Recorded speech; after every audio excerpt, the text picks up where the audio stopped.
Magandang gabi po. Magandang hapon pa lang ho pala. Magandang hapon ho. Maupo tayo lahat.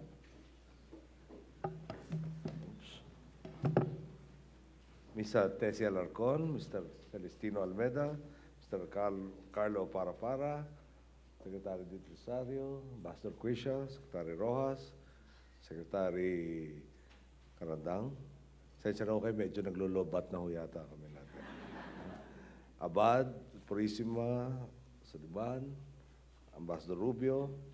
Nandito rin po kasama natin ngayong gabi. Bakit di pa ho nyo nakikilala? Nagalang-galang na kinatawan Tom Apasible. Tom, baka pwede kang tumayo. Makilala ng mga kababayan natin. Si Serge Apostol po. Kaklase po namin. Sa Kongreso, nauna lang ho sa amin pumasok doon. Solicitor General Joel Cadiz. Member ng Monetary Board, Felipe Medalla. National Treasurer po natin, Roberto Tan. Kaya ako pinakilala sa inyo lahat. Gusto ko ibalita sa inyo itong araw na to. Kaninang umaga, sabi sa akin ni ating kalihim ng Finance, Cesar Purisima, Sir, may good news. May kako, huwag mo nang pigilin, labas mo na. And the good news is, for the month of August, we have a budget surplus of 9 billion.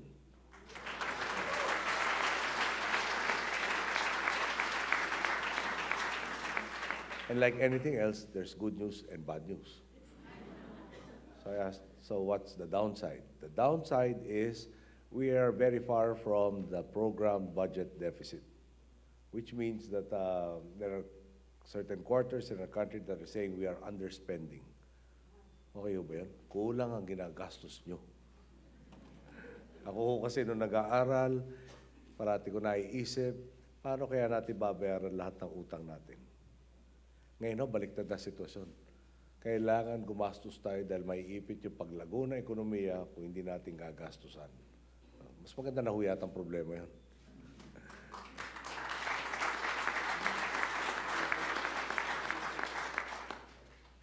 Lagi ko magandang malaman, okay lang ho ba magtagalog?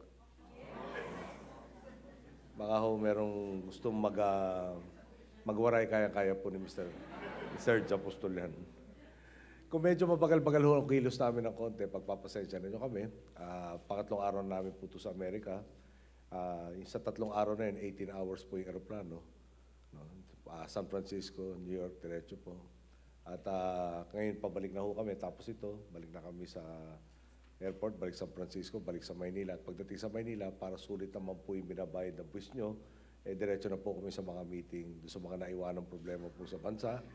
At pagtapos po ng 2 araw, itutungo naman ng Japan para sa ating official visit doon, makausap ang bagong Prime Minister, makausap po ang Emperor, dalamati sa mga nasalanta ng earthquake at saka ng tidal wave. Pupunta po kami sa lampas po ng Fukushima. Kaya sana naman po mahina na po yung radiation sa lampas ng Fukushima. Mga kasama, siguro maganda ho, sarado ko na muna to para malaman yung galing po sa puso natin ating mga sasabihin. Maganda ho siguro pag-usapan natin ano ba yung ating dinatnan at nasa na tayo ngayon. Okay. Sa larangan po ng kakulangan ng classroom sa Pilipinas, tinataya po 66,000 ang kulang nating classrooms.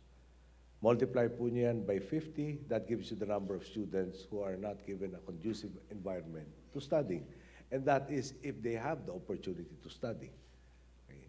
The COA released a report covering the period of 2009 and 2010, talking about the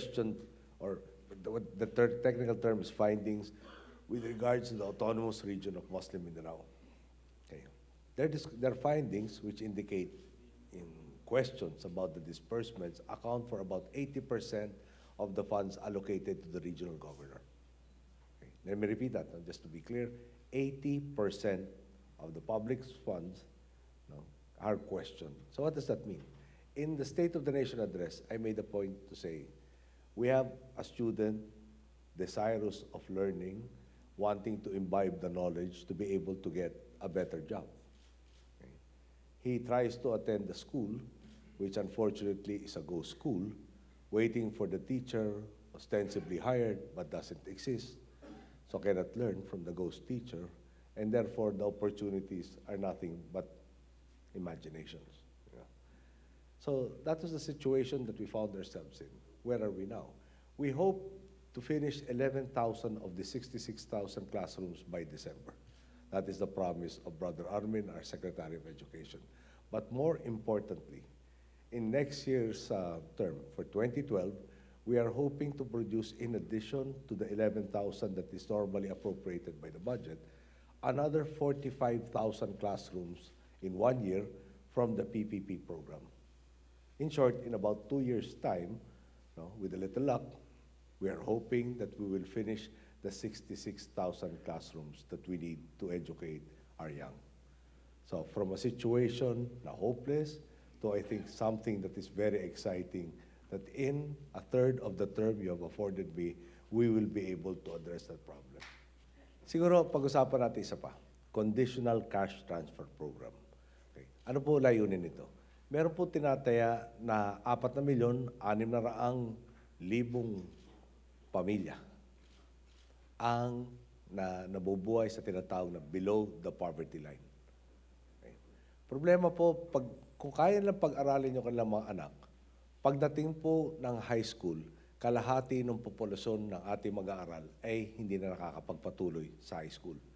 Pagdating po sa kolehiyo, yung natira na kulang sa kalahati, ang natitira lang po 14% na nag-umpisa sa grade 1. Okay. So, ulitin po natin yun, 100 estudyante, matatapos ang kolehiyo, 14. Paano yung 86%? Yeah. Para parating lang huti. So, ano hinahabol ng Conditional Cash Transfer Program? Ang kondisyon, simple-simple. Panatilihin mo nag-aaral yung anak, pabakunahan mo, yung nanay na buntis ay magpa-regular check-up, at bibigyan ka ng gobyerno ng tinatawag nating stipend, buwan-buwan. Okay. Ang layunin po nito, bigyan ng incentive, tulungan yung mga magulang na mapagpatapos yung kanilang mga anak. Tayo po'y namumuhunan sa kinabukasan. Natural ho, kung mas edukado, mas maraming pagkakataon, at yun po ang hinahabol natin. So, 4.6 million po sila. Dinatan natin, may in-enroll na 1 million, pero yung 1 million po, tila kadalasan, politiko namimili. At ang pagpili ay hindi yung sa kakulangan ng kakayahan, pero yung katapatan sa pagdating na halalan. So, paano ba natin natutulungan na maayos yung bottom quintile na tinatawag, yung bottom 20%? So, binuhay po natin yung programa yung mas pasigasig. Meron po National Household Targeting System sa pamamalagan na ating kalihim ng Social Welfare and Development, si Dinky Soliman, nakasama po natin ngayon, na kung saan sa kasalukuyan po, ilampas 2 milyong pamilya na po ang na-enroll natin sa programang to, at matatapos tayo sa taong to, 2.3 million families will be enrolled in the Conditional Cash Transfer Program. Next year, we will add another 700,000 to that number, bringing it to a total of 3 million, and hopefully by 2015, we will finish enrolling all 4.6 million families into this program that seeks to provide them the opportunities to better their lives. Marami pong ibang good news na pwede natin pasukan. Nandiyan na rin po yung ating unemployment rate. Kumpara po natin yung Abril ng 2010, natataya po sa 8% ang ating unemployment rate. Abril ng 2011, naging 7.2% na lang po yan. Ngayon po, huwag natin kakalimutan, para mapanatili yung iyong unemployment rate, kailangan ka magdagdag dahil dagdag ng trabaho, dahil dumadagdag ang papasok sa labor pool to the tune of 1 million every year. Just to keep the same numbers, you have to get enough jobs to cover the new entrants. But we did not only maintain the ratio, we have improved it.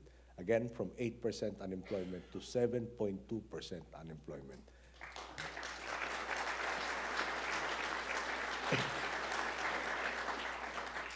Paminsan-minsan lang po ako nagtataas sa sarili bangko. Pagbibigyan ng sana niyo ako ngayon, yung 2010 po, eleksyon. Alam naman po sa atin, pag eleksyon, sa dami ng kandidato, sa dami